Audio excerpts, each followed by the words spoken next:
एक बार मुनमुन चिड़िया अपने घोंसले में उदास होकर बैठी थी और सोच रही थी।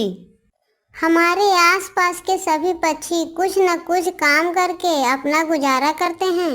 अगर हमें अपने बच्चों को अच्छे से खाना खिलाना है तो हमें भी काम करना होगा। मुनमुन चिड़िया सोच में पड़ गई कि आखिर कौन सा काम करें जिससे हमारे बच्चे का पेट भर सके। क्यों ना हम आम बेचने का काम शुरू करें और अपना ठेला पास के चौराहे पर लगा दें। मुनमुन चिड़िया अपने योजना के अनुसार जंगल के चौराहे पर अपना आम का ठेला लगा देती है और ग्राहक का इंतजार करने लगती है। 2-3 दिन बीत गए लेकिन मुनमुन के पास कोई पक्षी आम खरीदने नहीं आया। मुझे हार नहीं मानना चाहिए।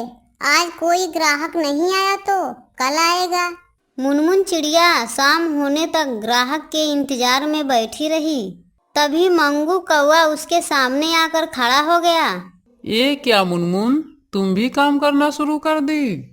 हाँ मंगू भैया, मुझे अपने बच्चों का अच्छे से ख्याल रखना है, इसलिए मैंने आम बेचने का काम शुरू किया है।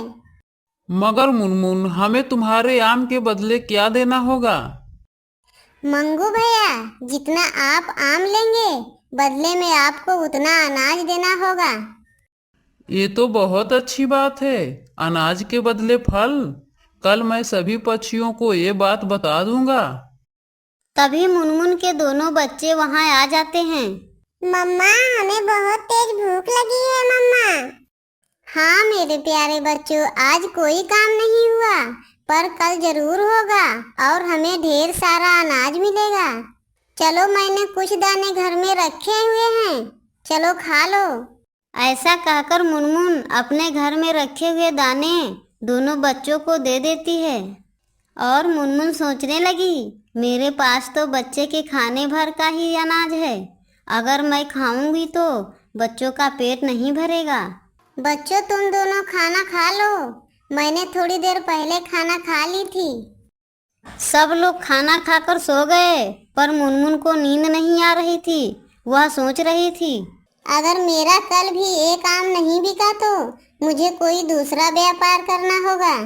अगले दिन मुनमुन फिर से अपने आमों का ठेला लगा दिया और ग्राहक का इंतजार करने लगी। तभी वहां पर पिंकी आती है। मुनमुन, कैसे दोगी आम? अरे आओ पिंकी, तुम्हें तो यहाँ आए काफी दिन हो गए। हाँ, मंगू कौवा बोल रहा था मुनमुन ने आमों का व्यापार शुरू किया है, इसलिए मैं यहाँ आ गई। हाँ, मैंने आमों का व्यापार शुरू किया है, बताओ कितना आम दे दूँ? पिंकी ने मुनमुन से कुछ आम खरीद लिए, बदले में कुछ अनाज दे दिया।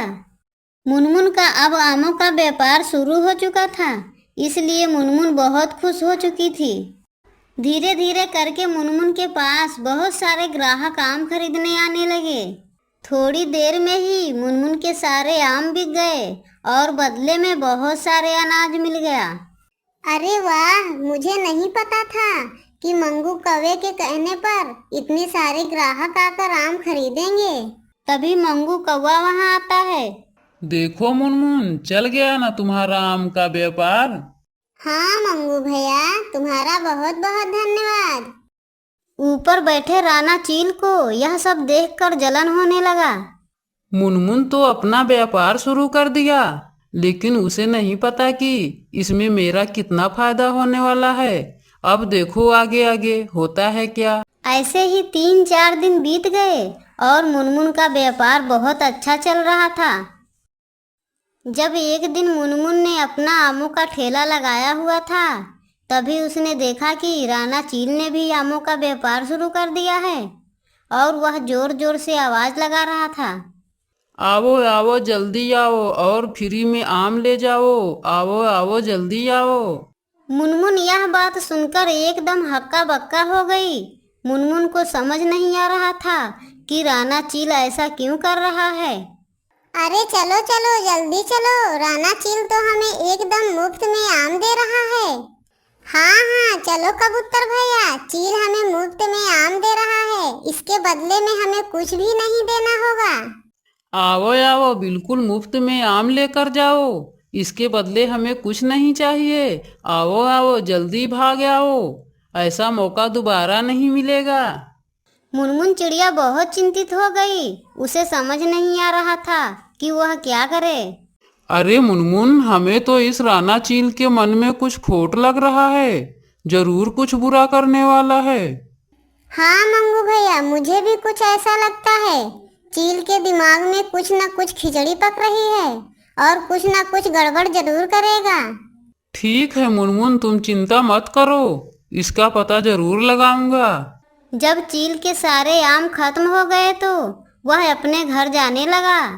मंगू कौवा उसका पीछा करने लगा। हा हा हा, अब देखो मेरा दिमाग का खेल। मैं इन सारी पक्षियों को अपने झांसे में फंसा कर खा जाऊंगा।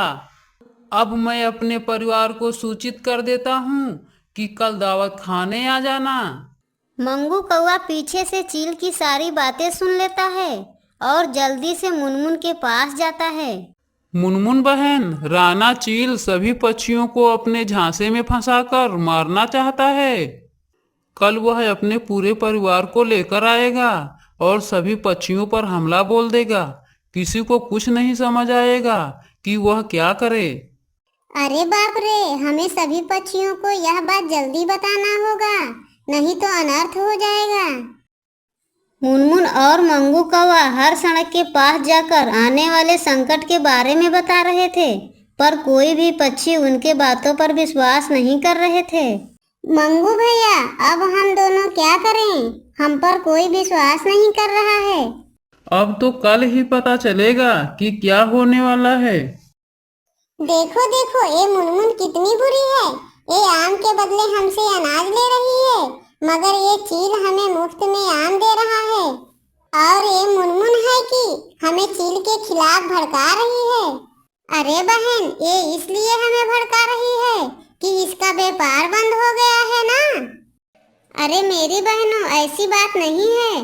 देखना, आगे बहुत बड़ी मुसीबत आने वाली है।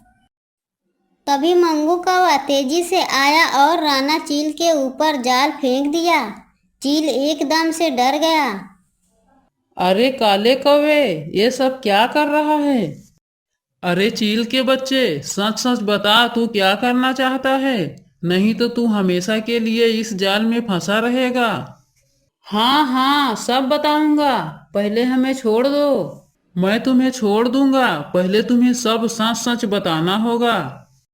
मैं आम का लालच देकर सभी पक्षियों को फंसाना चाहता था और मैं और मेरा परिवार सभी पक्षियों को मारना चाहते थे। यह बात सुनकर सभी पक्षी घबरा गए। मंगू भैया, अब हमें क्या करना होगा? मुनमुन, तुम सभी पक्षियों को लेकर यहाँ से जल्दी निकल जाओ, नहीं तो अनर्थ हो जाएगा। तभी राणा चील का परिवार वहाँ आ गया। अरे यहाँ तो एक भी पक्षी नहीं है। तुमने तो कहा था कि यहाँ बहुत सारी पक्षियाँ हैं। हाँ हाँ, यहाँ बहुत पक्षी थे, पर तुमने आने में बहुत देर कर दी। मुनमुन बहन, हमें माफ कर दो। तुमने जो कहा था वो बिल्कुल सच था। हमें माफ कर दो, हमसे बहुत बड़ी भूल हो गई। और मुनमुन का व्यापार फिर से चलने लगा और मुनमुन जोर जोर से आवाज लगाने लगी। आम ले लो आम, मीठे मीठे ताजे आम।